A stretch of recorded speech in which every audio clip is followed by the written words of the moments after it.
you. All right. Well, welcome, Dr. Sheena Mason. So excited to have you here for this session on the theory of racelessness. Just to give a quick intro, Dr. Sheena Mason earned her PhD in English literature with distinction in May 2021 from Howard University.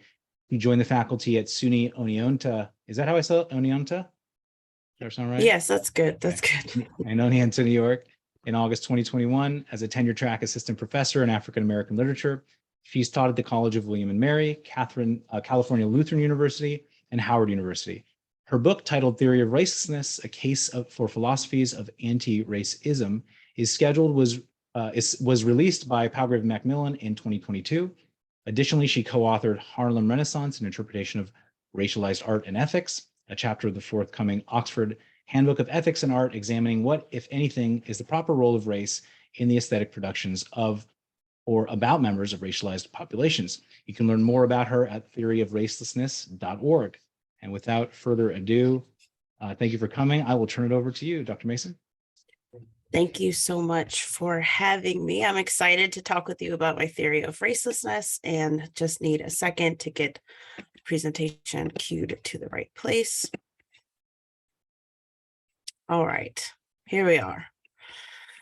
So a bit about me and how I ended up coming to what is now called the theory of racelessness. When I was younger, I experienced explicit racism a few times. The first time I learned that I was Black, it was from my adoptive mother, who told me that my adoptive father's family didn't like me or her because we were Black and brown. It stood out to me that I was the cause for my adoptive father's alleged dislike or disdain. And that really hurt me because I was just 8 years old. And at that time, not knowing any better, I made myself the cause for what was told to me was racism. I came to find out in later years that she actually just said that because she was an abuser and wanted to control me and my family and separate us from his side of the family. So that was the way that she tried to do that, to stick a wedge between us. When I was 13 or so, I was on the school bus on my way to school, and a new student at the high school started calling me pubic hair and taunting me. So every morning I remember having to sit on the school bus and hear the taunting and feeling the discomfort and all of the embarrassment and shame that might bring, especially to a 13-year-old. And on the last day of my school bus rides with her, she grabbed me by my ponytail and physically assaulted me. And when I got off the bus at the middle school, I heard the sound of somebody hawking a loogie, the biggest glob of spit a person could possibly get. And I turned just in time to see her spit flying from the bus window and landing in my hair.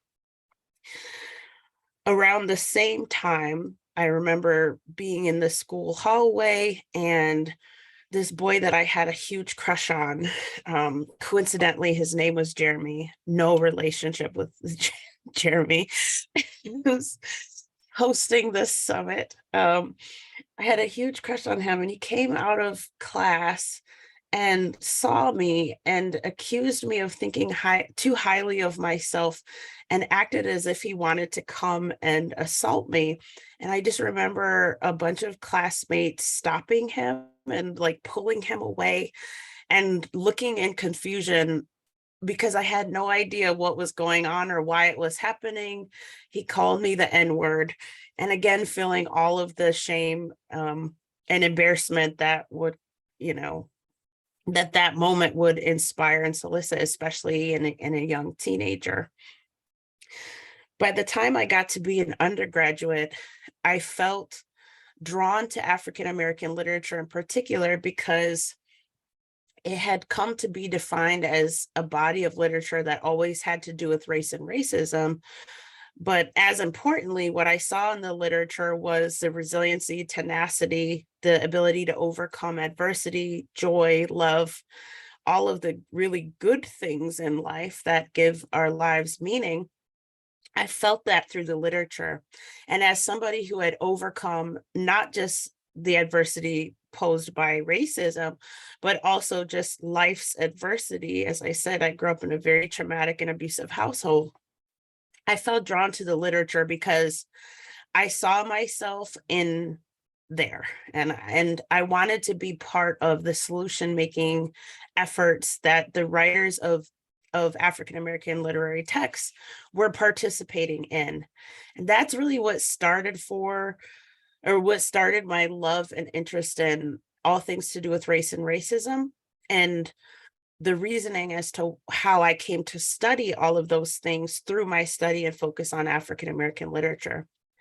By the time I finished my doctorate, as Jeremy said, from Howard University in May 2021, I had evolved such that my early interest in the literature and my desire to be part of the solution making effort as it pertained to racism, which I see as one of the biggest and one of the primary ways that we divide ourselves from ourselves in the context of the United States, I ended up creating what's now known as my signature theory of racelessness, which is going to be the subject of my talk with you today. I will say that there are happy endings. These pictures in the top left corner, right under "Who am I?" Those are my triplets. This is an old picture from last year around Thanksgiving time. They are now 3 years old. The loves of my life. That's me in the center. Fun fact, before I got fully into education and before I was an assistant professor, I actually was an influencer on YouTube in the beauty realm. And I did everything to do with hair and makeup. And I was featured in Hype Hair magazine in 2016. I won a contest. It was so cool. It was probably the only modeling gig I'll ever have. But that's a fun fact about me. That's me and my wife in the top right hand side of the screen. And that's me and my line sisters. I'm part of Sigma Gamma Rho Sorority Incorporated. And those are me with my line sisters there. And that's a picture of the library, my favorite place to be on Howard University's campus. Now, before we get started, I want you to take a moment for yourself. You can do this if you're taking notes on your computer. You can do this if you have a notepad, or even feel free to sound off in the chat box. In fact, if you can sound off in the chat box, I would prefer it.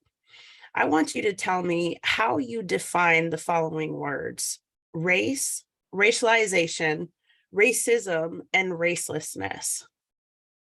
Take a couple minutes or so to do that.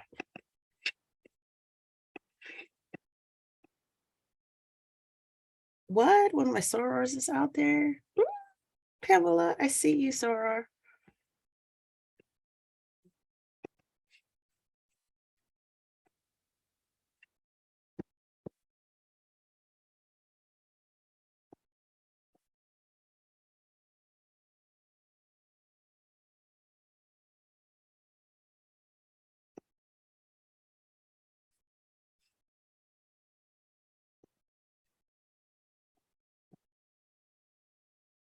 I just had a moment of wondering how many people, if any, are going to Google for some help with definitions.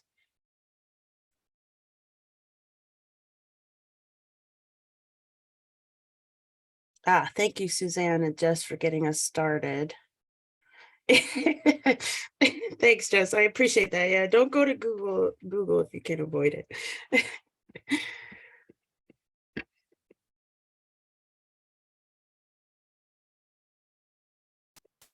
Thank you, Nadine.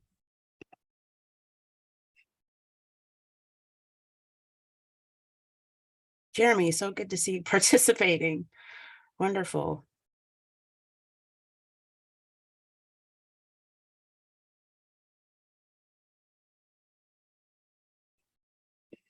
Good guess, Suzanne.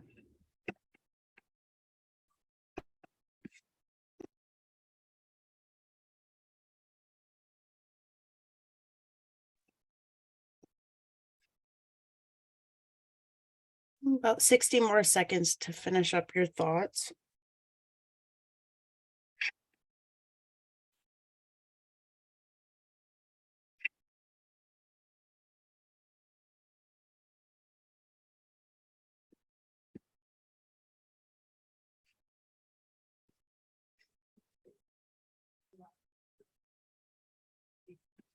Nice, Pamela.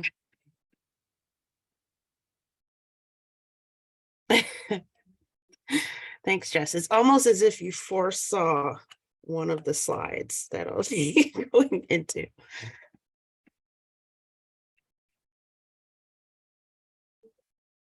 Nice.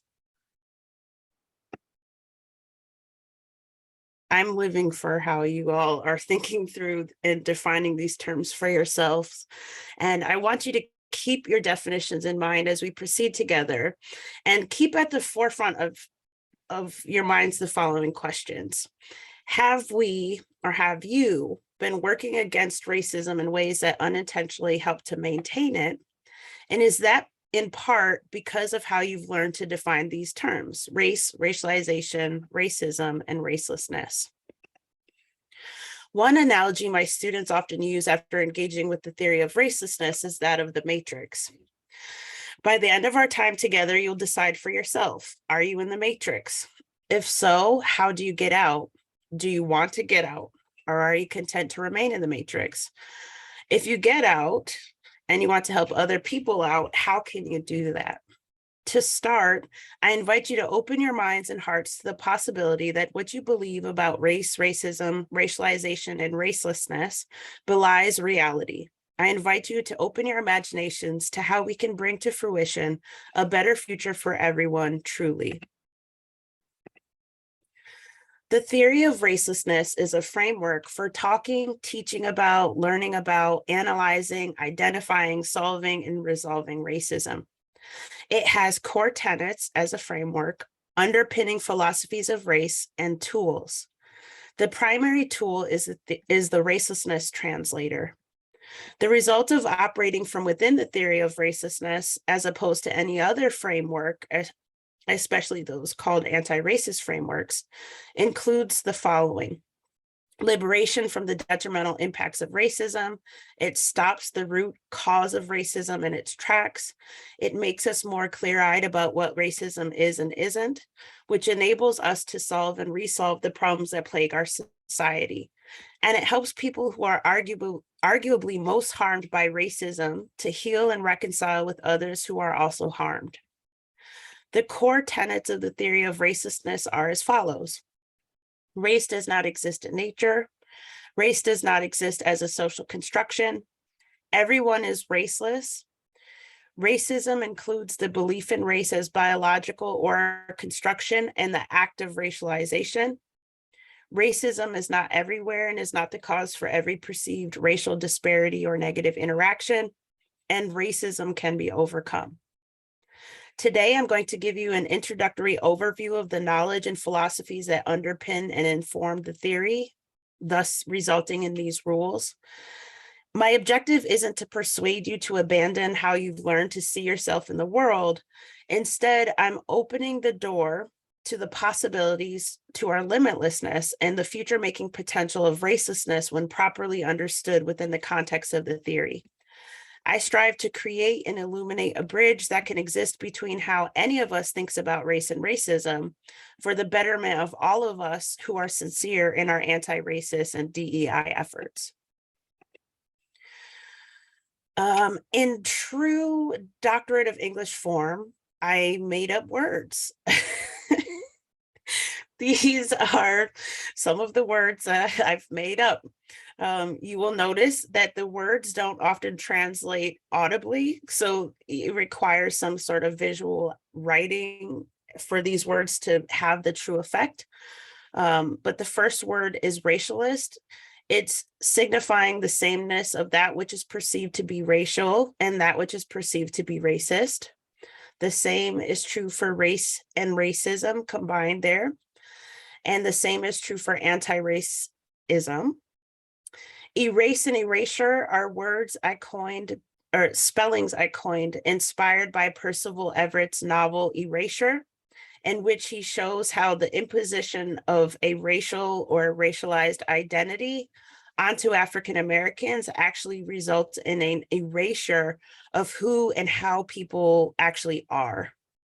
And in that way, I view the words that we defined earlier as reflecting the problem of racism.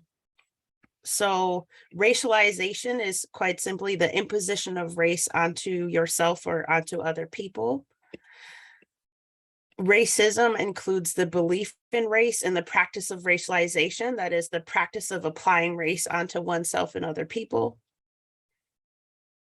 And race is the belief that outside of the singular human race, there are separate and distinct races.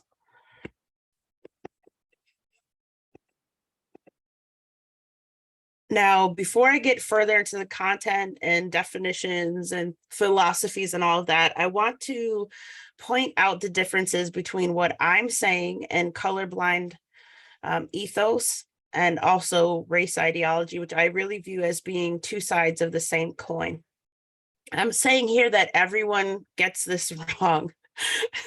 Virtually everyone gets this wrong. So colorblindness, as I understand it, is often articulated as the desire to see people, to translate something about those people into race, but to ignore a person's race when treating that person, so as not to let our biases creep in. The theory of racelessness intervenes into this mistranslation of anything about a person into race in the first place, because I agree with modern science when they say that race is not something biologically real.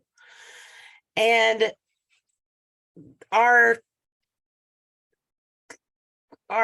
conflation of biologically real things such as skin color with race is part of the problem that's upholding and maintaining racism. I even saw a colorblind institution or organization who works to help other people be colorblind use the word race blind in place of colorblind, which helps me know that I'm right, that people who are trying to be colorblind or professing themselves to be colorblind believe in race, and therefore they racialize themselves and other people, but they just try not to let that racialization impact how they treat people. And that's an impossibility considering the fact that racializing people and imposing race onto oneself and others results in dehumanization 9 times out of 10. Race is the dehumanizing apparatus. So the theory of racelessness helps people who want to be colorblind actually not be biased in their treatment of themselves or other people.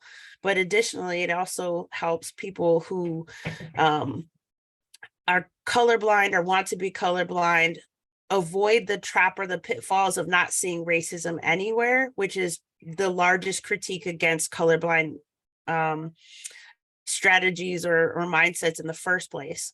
Some people, very well intended, in their effort or desire to be colorblind, fall into the trap of not seeing racism everywhere. The theory of racelessness from the front door is acknowledging the existence and the reality of racism. Otherwise, there wouldn't be a need for the theory in the first place. Now, to really grapple with what I'm saying here and why I'm saying what I am saying, we must understand racialization. Racialization in every context arises out of the interaction of a group with another group that it dominates and assigns a racial identity for the purpose of continued domination and social exclusion. Across human history, people have concocted the idea of race outside of the singular human race and subsequent identities to reflect and maintain existing or desired divisions. In time, differently racialized groups often come to embrace their racialization for a variety of reasons that can be conscious or subconscious. Race is the dehumanizing apparatus, however, that we inherited, and our learned beliefs in race and the practice of racialization doesn't mean that we should maintain, accept, or demand its continuation. Racialization, then, is the practice of imposing or accepting the belief in race onto oneself and others. Racism, as defined within the theory, again, includes and requires the belief in more than one human race and the practice of racialization as a product of racism itself. Often, racism masquerades as race in our society. The theory of racelessness then helps more people translate that which is presumed to be race or racial into culture or ethnicity or social or economic class and into racism itself. Regardless of one's racialization, we each inherit and get assigned a racial identity that we then must navigate and reconcile with who and how we actually are, especially in relationship with each other. Infrequently do people push back against their racialization from outside of it, an obviously ineffective and harmful strategy. Though that may not be super obvious, it's just obvious to me.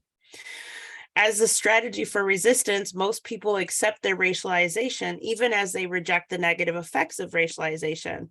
But racial equality is an oxymoron. Inequality is baked into the very design of race, or that which is dubbed racial. Therefore, racial equality can never be achieved. Sometimes people hear what I say, and they mistranslate it into me wanting to ignore or suddenly stop talking about race. That's not so. I would point out the fact that I'm literally here in front of you talking about racialization and race. While I look forward to a day when we stop accepting racialization or perpetuating it, the theory of racelessness just gives people a different and better toolkit required to bring such a reality of racismlessness into fruition. Race has been transformed from the realm of fiction into a phenomenon that most people believe exists in some meaningful way, from something biological to something socially constructed. Whether we count ourselves as colorblind or race practitioners or simply people who are proud to be fill in the blank race, we've all inherited the same framework, the same racialized framework, the same racialized way of seeing and being, and it doesn't benefit any of us. The color-coded racialization in the United States will never benefit people who are racialized and who racialize themselves as a member of any of the racialized groups, since the design of racialization is to bring misery, angst, anger, fear, death, division, and so on. We get co-opted into racializing ourselves and racializing each other.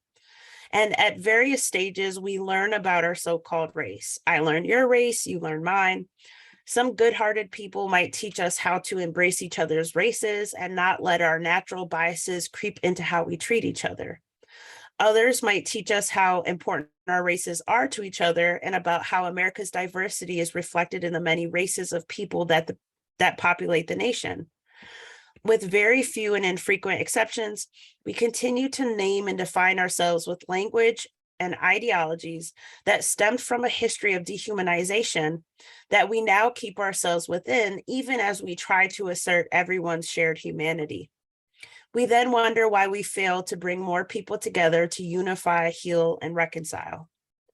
Racism is largely self-maintained because of the belief system, the knowledge system that was built centuries ago, but that we've continued to accept and uphold. The government, media, and education systems continue to play significant roles in upholding racialization and reinforcing racialized identifications to the detriment of everyone, where different races are presumed to coexist.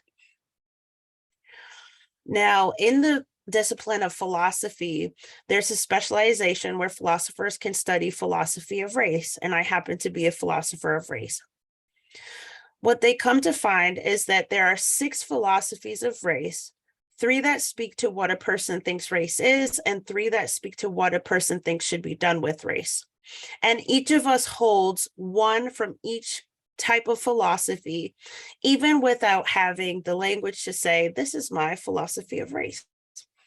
So as I go through these categories, I encourage you to think about what your philosophies are. Some of the categories are mutually exclusive, and others are those that we get actually defaulted into in our society. The categories that speak to what a person thinks race is includes naturalism. If you are a naturalist about race, that means that you believe it is biological. Constructionism. If you are a constructionist about race, that means that you believe that race isn't biologically real, but is a real socially constructed phenomenon. And skepticism. If you are a racial skeptic, that means that you say that race is not biologically real, nor is it a social construction. And that should sound very familiar because that's one of the meanings of the word racelessness. As a racial skeptic, I have the radical belief that I am raceless despite and regardless of how other people will racialize me. And I see every single one of us in this metaphorical room also as raceless. And yet my position as a skeptic does not preclude me from recognizing and honoring the fact that people racialize me. Most people in the context of the states will see me as a Black woman. Which brings us then to what a person thinks we should do about race. The three categories include conservationism. If you're a conservationist, you're likely a naturalist about race. You contend that the race, whatever it is, we should keep it. Reconstructionism. If you're a reconstructionist about race, you're likely a constructionist. And you believe that we can transmute or transform whatever race is to do whatever it is that we want race to do. And then the last category, eliminativism. Eliminativists contend that we should eliminate race, whatever it is. And in my case, as a skeptic, which most eliminativists are skeptics, I contend that we need to eliminate our belief in race because race itself doesn't actually exist. And I just want to point out that you can be a constructionist eliminativist. I was before I found myself a skeptical eliminativist. And my mentor at Howard University is a constructionist eliminativist. So those categories are not mutually exclusive. Now, we tend to get defaulted into naturalist, constructionist, and conservationist, reconstructionist philosophies of race in the US. And I would contend that because the very design of racialization, which creates and maintains and requires the continued belief in the fiction of race in the first place, because the very design of racialization is in opposition to humanizing all of us, the idea that we construct something that's designed to dehumanize us is where we continue to fall short. But that the primary reason why we get defaulted into these categories is because we're not taught that there are alternate ways to see, to think, to be, and we're not taught to imagine a future outside of racialization.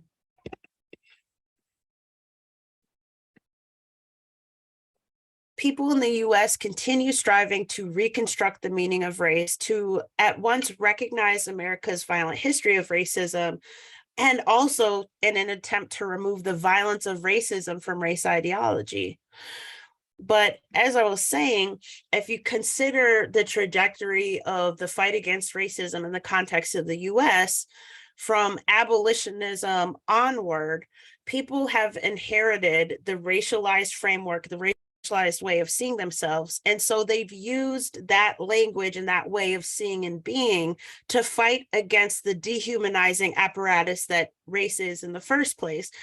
So when Frederick Douglass is trying to persuade people who are racialized as white that he is human as a so-called Black man, the reason why that assertion has to happen in the first place is because Blackness as it pertains to race was written as non-human in the first place.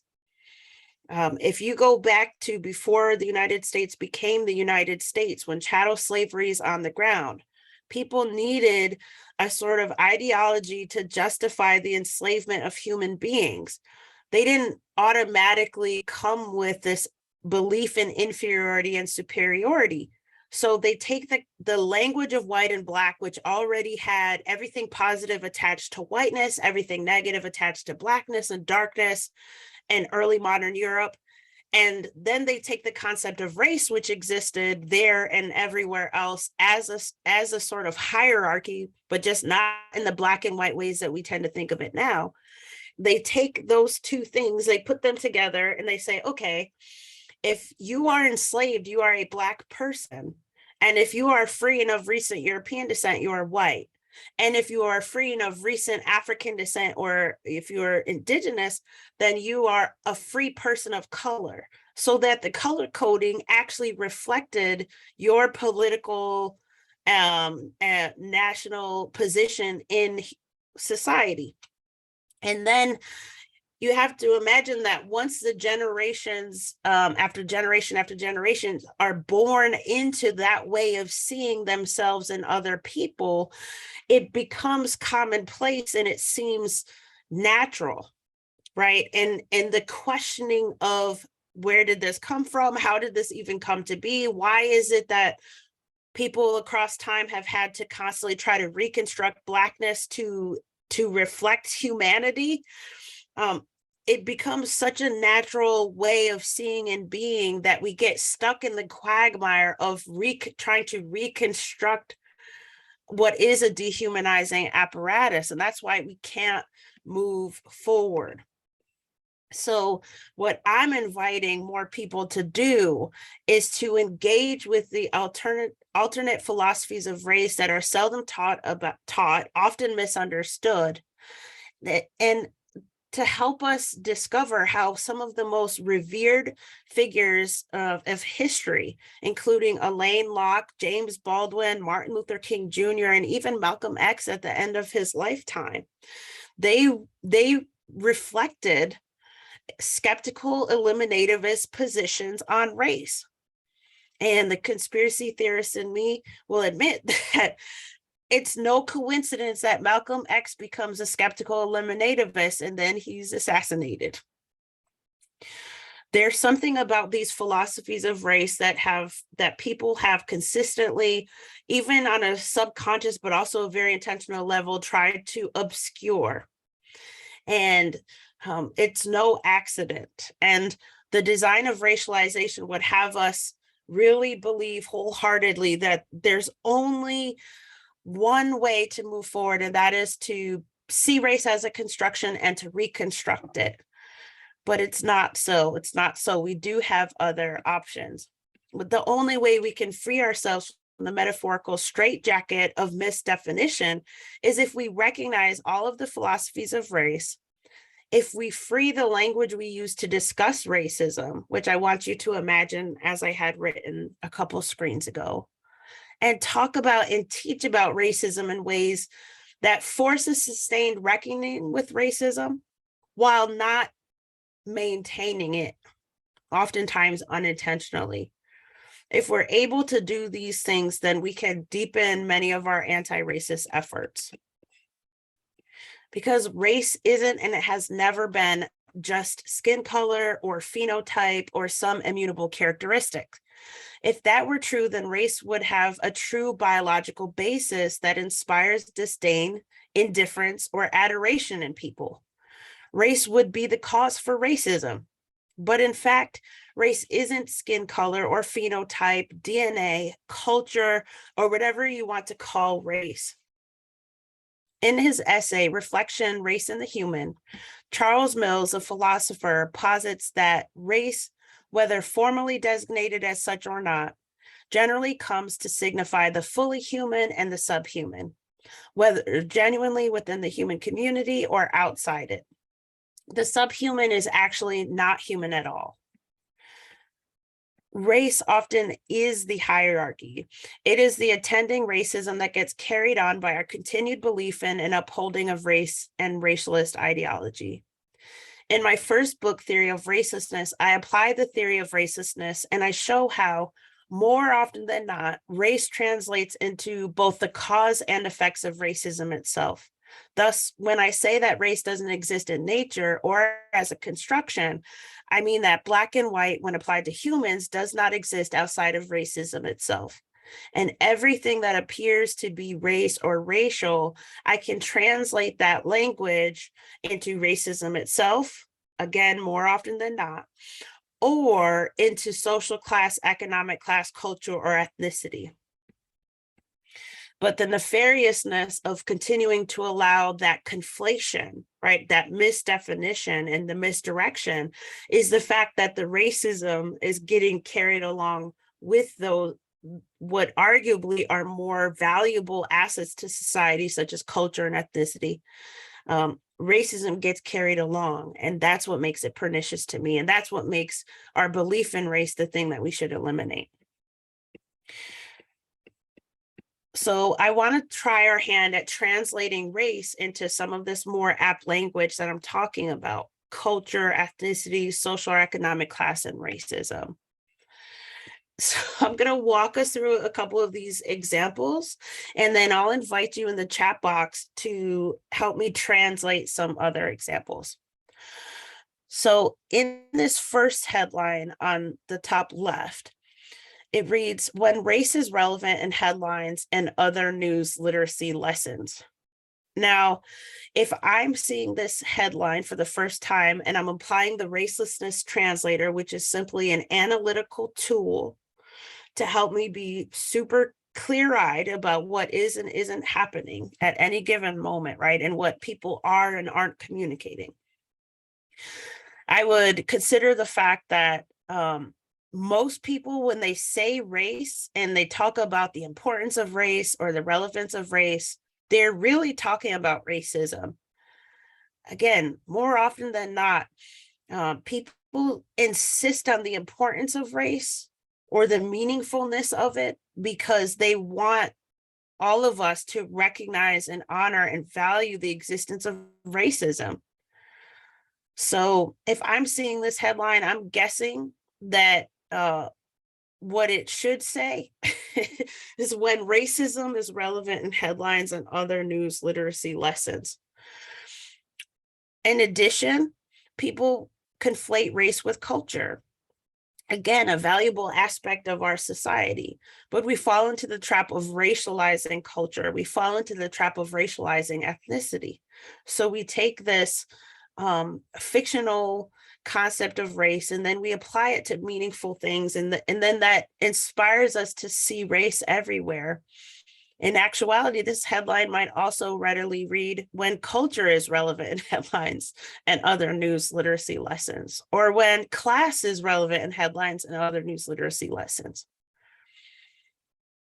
If we take a look at the middle headline there about Jackie Lambie, who walks back support for Pauline Hanson tweet as race, oh man, people have helped me with the pronunciation of this word so many times, and I keep wanting to say row, but I think it's row. It's not what you think it was going to be if you're raised in the United States. Continues, but basically it means like as race fight continues, something to that effect. I'm going to ask for your help now in the chat box. Tell me, how do you translate this article here? Oops, mistake, let me go back. How do you translate this article here that's to the right of that headline?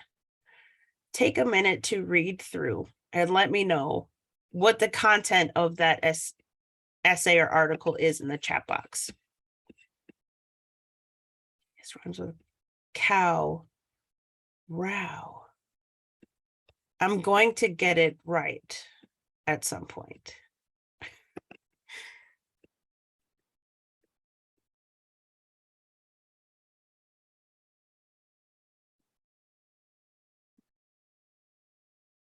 In one word, if you can, tell me in the chat box, what is the theme of the article?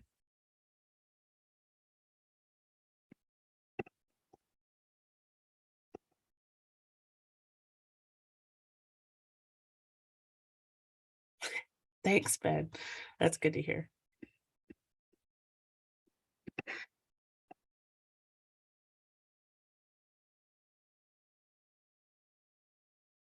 Indeed, I do view racialization as the same, as synonymous with racism. But yeah, so Jess in the chat box said racialization, which I do view as the same, having the same meaning and weight as racism. The content of that article is all about racism. From the first paragraph, Jackie Lambie has walked back her support for Pauline Hanson in a war of words over the Queen's death that has sparked accusations of racism. Lambie now claims she did not agree with the language used when the One Nation leader told a fellow senator to piss off back to Pakistan, but continued to blame Green Senator Maureen Faruqi for disgraceful comments about the Queen's death. On Friday, Faruqi, the deputy leader of the Greens, expressed condolences to those who knew the Queen, but said she cannot mourn the leader of a racist empire built on stolen lives, land, and wealth of colonized people. So it's an entire article. The headline says race. The entire article is about racism. In fact, race doesn't even appear. Racism is said explicitly.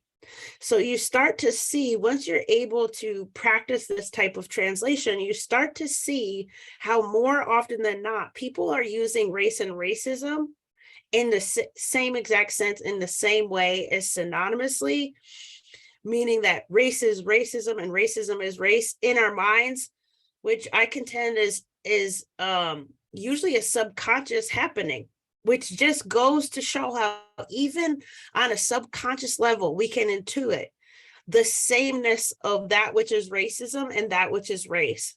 Again, inspiring my different spelling of racism. And then in this headline on the left, the Weber said, that's explicitly about racism and racialization again. It's just in a different context because the last two articles were from a UK press.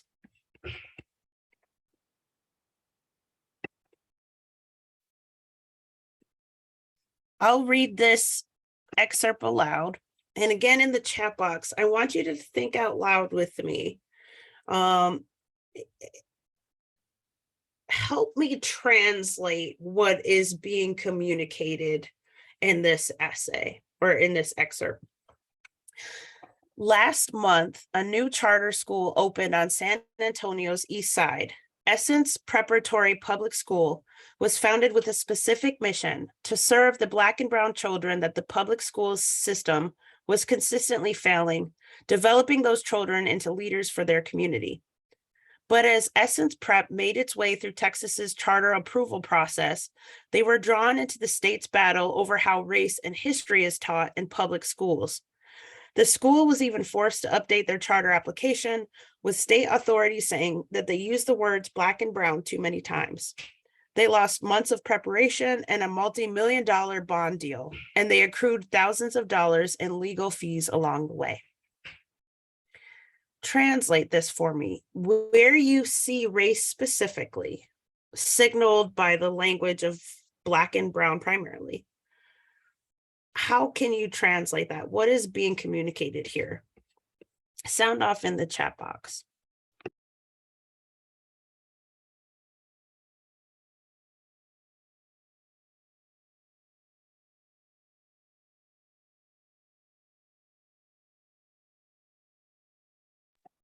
Suzanne got us started saying underprivileged, marginalized, which that can mean a couple of different things, right? Like when I think of underprivileged, I think economic class primarily, right? Like underserved communities, definitely. Yes, Diane, Black and Brown equals class, social group, and economic group. Excellent.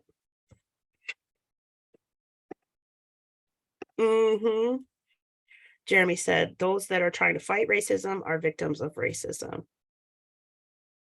Nikki, we're ashamed of our racist past and present. Lack of equity for Black and Brown people. Yes, thank you all for sounding off here.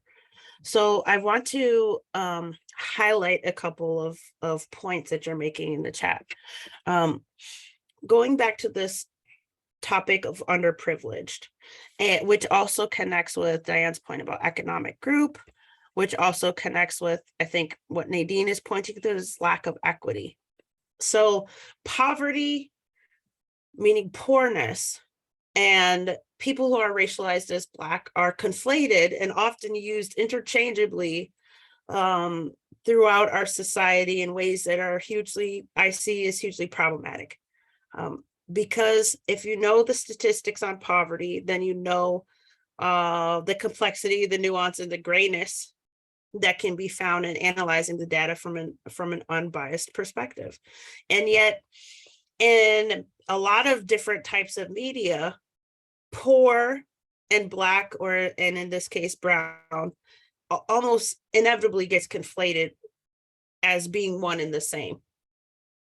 But we know that they're talking about a specific economic class because they're talking about the public school system was constantly failing these children. So we know they're talking about underserved communities. So we know they were talking about some level of impoverishment, more than likely. But the distinction between economic group and social group is one that continues to get lost, which is why I split them when I do racelessness translation, because we have a term socioeconomic, which kind of tricks us into thinking that those two things are always the same. Part of what the theory of racelessness helps people discover and analyze and identify and then solve and resolve is the fact that there's a social aspect to racism, and there's an economic class issue that I contend is actually separate from the problem of racism. But because in the imaginations of a lot of people in the States, Black and poor are synonymous, a lot of people think that by trying to solve racism, they're solving poverty. And I would contend that that is not true, that is a sort of myth or misconception. And in actuality, if we look at a lot of the policies that are targeted to solve racism ostensibly, a lot of people make the error of being race specific with those policies. And then we come to find on the back end of those race specific policies that largely middle class and upper class people benefit from these policies, although they check the box of race. So race specific policies aren't necessarily solving the poverty issue, but because we continue to conflate and make things all the same, we continue to be less clear about what the problems are. And then another aspect of what you're saying in the chat box that I want to lift up is we're ashamed of our racist past and present. So earlier when I was talking about color blindness, this error that some people who aspire to be colorblind can sometimes fall into is then not seeing racism anywhere, which also translates into not wanting to see racism anywhere, like the history of racism anywhere, or accusations of racism anywhere, or evidence of racism anywhere. And part of that colorblind ethos can include the erasure of the colors that are associated with race from different places and spaces in ways that are, again, problematic. Part of what I help people do is, as much as I wish we could just skip to the good part and not have racialized language still be part of how we do things around here, I wish we could skip to the good part, but we can't. And I think any effort that we've tried to make in that direction has backfired, and we're discovering that increasingly. What needs to happen instead is, when we're talking about racism, if we use language that is human-centered and that expresses that racialization is not something natural, that it's something that happens externally that then becomes internalized, often accepted and embraced in some circumstances, that simple shift in our language. So earlier, you might have noticed when I said people who are racialized as, fill in the blank. If we make that simple shift, right, even in how we do anti-racist trainings and how we teach young people about history or the contemporary nature of racism, if we're able to step ourselves outside of the confines of racism, right, by using language that centers people truly, and that emphasizes or discourages people from placing themselves into the boxes or placing other people in the boxes, then we can start to have more generative discussions. Then we can avoid, again, the pitfalls of seeing racism everywhere or seeing it nowhere. And as important, we can avoid the upholding of some of the detrimental impacts of racism intentionally or unintentionally. Now, the theory of racelessness, I like to share parts of what my students write about the theory, because as a professor of undergraduates, and as a professor of Africana literature and history, I include the theory of racelessness at the outset of all of my classes. And I invited one student who took 3 classes with me last school year to write a response to a couple of prompts that I had, just to see how students were experiencing the work, how they were engaging with it, what their thoughts were, why were they often compelled to take more and more classes with me.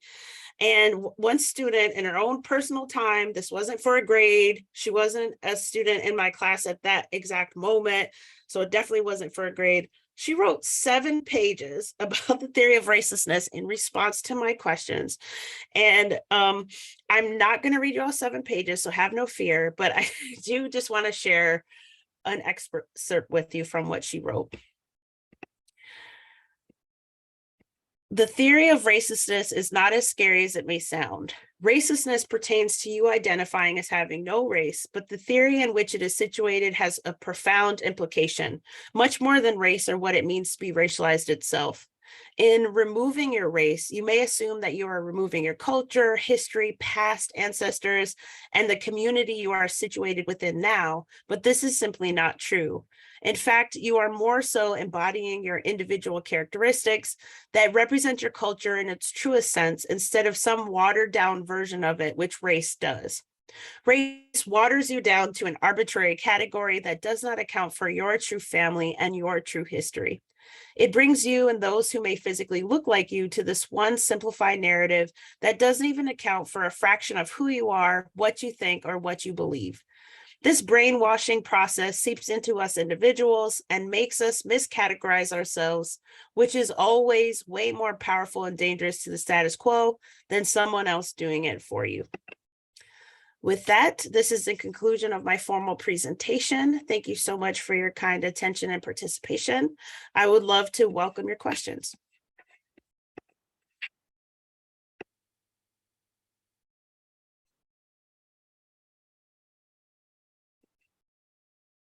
It looks like I do have one question in the chat box already earlier from Suzanne, so I'm happy to answer that.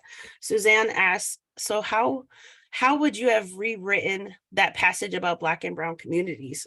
I would have been explicit about the economic class piece of it. I wouldn't have used the language of Black and Brown. I would have been explicit about, this is a school in an underserved community, et cetera, the history of racism, et cetera. It's to my mind, it's as simple and yet as complicated as simply redirecting the focus away from that of race and the language of race toward the actual problems or phenomena that we're trying to and meaning to describe when we default to the racialized language. How can we take this into our organizations to do DEI work? Great question, Jeremy. Thank you. So reach out to me. That would be one of the first steps. Theoryofracelessness.org is how you can connect with me. My social media, I have a podcast and various other resources that I'm working on building to help more people engage with the theory and learn especially how to apply it. But the short answer is to really engage and understand the work, you have to do it yourself first as an individual. I find that a lot of times we live in a day and age where we want to solve and fix how other people think. We want to solve the other guy. But we haven't even necessarily done all that we can to free our own selves from the strictures of racialization and the problem of racializing ourselves and other people. We haven't even done the own work.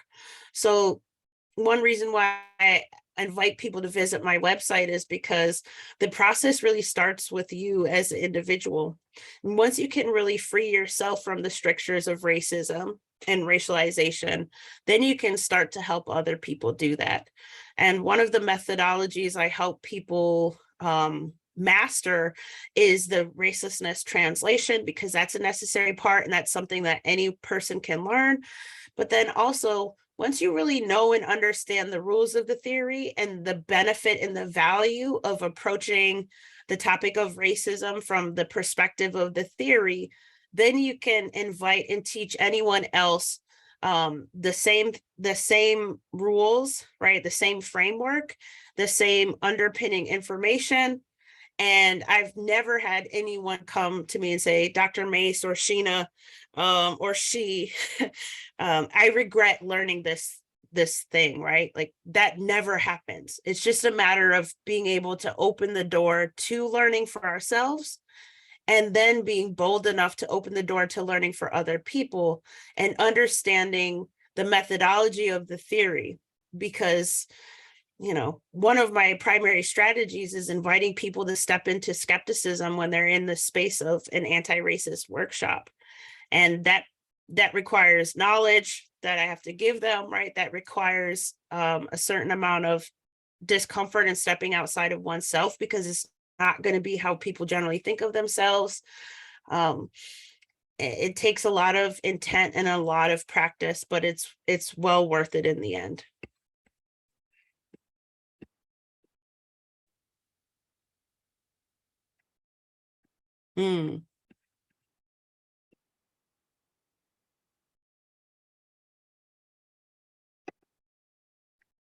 Layla says they need a little help. As an Iranian, my deconstruction of race is reclaiming my race as Persian and not swept under the umbrella of white. But even that, according to what you're saying, needs reconstruction. This is confusing for someone whose race has never been recognized on a job application, for example. Yeah, Layla. So an important aspect of the theory is the fact that when you study racialization in a global context, and especially as you move across different time periods, you come to see that capital R race doesn't travel everywhere.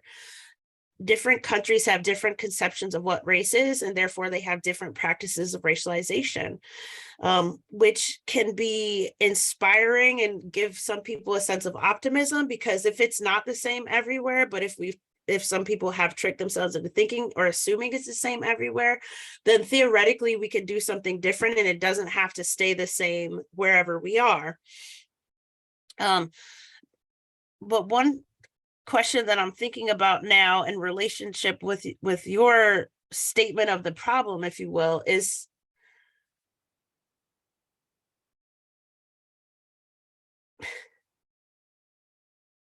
although capital R race doesn't travel, when people travel, right, when people move, they get racialized into and like co-opted into whatever system of racialization exists in the space and at the time where they are. And so I would invite you to not see Persian as your race either, because that's reflective of how other countries think about race, certainly, and that's reflective of how other countries racialize themselves. But that so long as we continue to describe what I would say is ethnicity, which overlaps and often can be the same as nationality, so long as we continue to describe those socially constructed phenomena as race, then we're just asking to replace one problem of racialization with a different type of racialization. And my sincere hope is that, the United States and any other place who engages with my work would feel inspired to just not racialize, its citizens, because racialization, as I described, you look at Rwanda with the Rwandan genocide, the Hutus and the Tutsis. There was a racialization of the Tutsis as an inferior race of beings, and then there was a genocide. right? During World War II, the Nazis racialized the Jews as an inferior race of beings and then tried to annihilate them. In the Dominican Republic, the Dominican Party racialized the Haitians and it resulted in a genocide. In China, this has happened time and time again with various ethnic groups. So the racialization of human beings always leads to bad pathways and things because it's not meant to center all of our shared humanity in the first place. So I would be careful not to replace this type of racialization as white, Black, Asian, etc., with another type of racialization. I would like to think that we could get to a place where we're just not doing that, which doesn't mean that we're in a utopia. You know, I'm not naive. I know that we can't achieve paradise on earth, but I do believe that we can transcend racism, however racism looks across human history and in different times and places. I do believe we can transcend that, even though we will still have other ways of dividing ourselves amongst each other and ourselves. I would just hope that race isn't one of those ways. Rachel, I would say if it's unclear, the theory of racelessness, right? Not just ideas of racelessness or racelessness generally speaking, but within the theory of racelessness, the theory itself is a confrontation with racism. Colorblindness is often criticized because it's said to ignore the existence and the problem of racism. So right there's a profound difference. And people who aspire to be colorblind still believe in race and still racialize themselves and other people. They just try to not let the biases that get carried with the belief in race in the first place impact how they treat other people. The theory of racelessness intervenes into the belief that there's something about any of us that I can or should or need to translate into race in the first place. Because it's that mistranslation of certain aspects of humans and human society into race that allow racialization and racism to persist. And colorblindness, also, I would point out, isn't a framework for anything. At least if it is a framework, I haven't heard of it in that way. It's not a framework. It's a sort of ethos. It's an aspiration. It's something somebody does. The theory of racelessness is a framework, which means that anyone can learn the rules and the tools and the philosophies. They can teach other people the rules, tools, and the philosophies, and they can reap the benefits of seeing through this particular framework. The primary benefit being racismlessness. One stops being the cause for racism, and one stops experiencing the detrimental effects of racism. And if enough people get to a place of doing that, then we can start to get somewhere as a society, or as a global society even.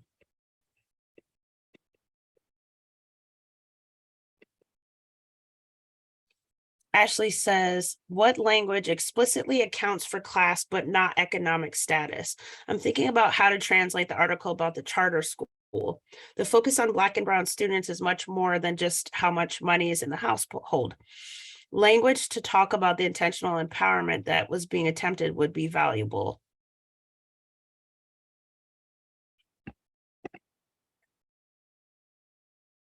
Ashley, I'm not completely following your question. If you could restate it, I would really appreciate it. That would be wonderful.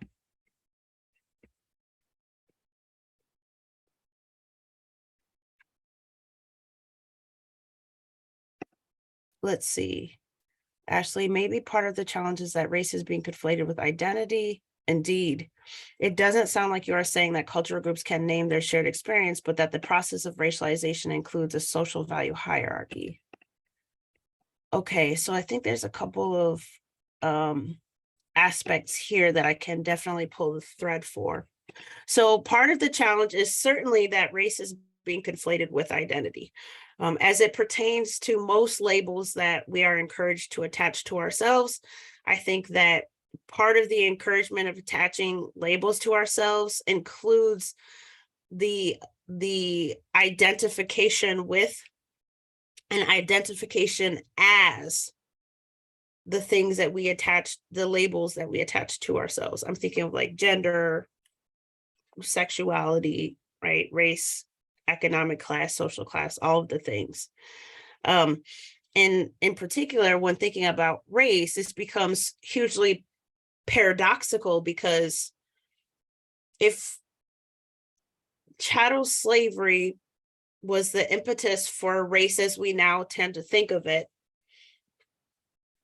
then in the States anyway, then that's gifting, the privilege of defining human beings and identities to the people who were trying to justify the enslavement of human beings, which strikes me as something that we should question, a sort of result, cause and effect that we should really question. And that people take up race and the belief in race and see themselves in it and come to identify with race does make sense to me, because for as long as the concept of race in the language of Black and white has existed, in the US in elementary school, we're still teaching young people that there are 5 biological races of humans. And then, so we teach young people then that race is biological. And at the same time that we might introduce them to chattel slavery, right? We might introduce them to some global history, slowly but surely. And their minds are putting pieces of the puzzles together in terms of the hierarchy, social and historically, even more so economic and social. So they're putting the pieces of the puzzle together, but they're seeing race as biologically real. And the cause for the racist acts continues to be made to be the people themselves who are on the receiving end of the racism. Breonna Taylor died because she was Black, or George Floyd died because he's Black. When people try to talk about what they perceive to be racism, they talk about it in the language of race, and they make the cause for the racism the people who are victims of said violence or racism. And so there's something nefarious about the language that we use, and there's something problematic about the fact that we keep encouraging young people, number one, to see race as biological when we know that's disproven. Number two, when kids get to be high school age, definitely college age if they go to college, we change the language to race is a social construction. Nobody comes along and remedies the fact that up until that point, they were taught to believe that race is natural, right? That it is biological. Now it's a construction, but I have biological beliefs in race. So of course people come to see it as part of their identity. And then somebody like me comes along and it sounds like I'm trying to take something away from you, or I'm trying to take something away from people who see their identities in this racialist language and ideologies. But I would contend that racism isn't part of my identity, not the racism I've experienced, not the racism I might experience, not the racism anyone I know has experienced, not the racism that exists or has existed. None of that is part of my identity. None of it is part of who I am. And once I came to recognize that in refusing and rejecting racialization and in letting go of that practice and belief, what I was letting go of was the violence of racism. I wasn't letting go of anything else. I wasn't letting go of anything I loved about me. I wasn't letting go of the type of music I listened to or the way that I speak with my closest friends or my wife.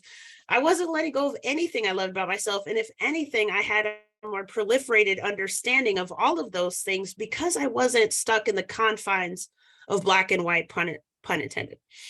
And so we so need new language, such as the type that I'm continuing to work on and develop. And we need frameworks like the theory of racelessness to help people understand on a deep and like on a soul level how they come to believe what they've come to believe as it pertains to race, how they've come to see race as part of their identity, and the difference between their identity and what race actually is. Race is the dehumanizing apparatus. And I reject the idea that that should be embraced as part of any of our identities. I just reject that. No, thank you. I'm fine on my own. I can do bad on my own.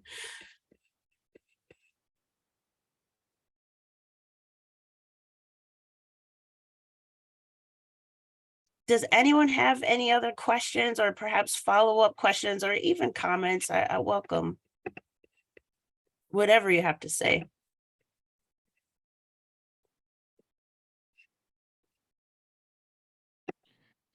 Sheena, I figured I'd jump back in here the last few, Oh, thanks, couple Jeremy. minutes. Yeah. Fascinating stuff, and really, I mean, just really makes us think outside the box from like what we've been taught.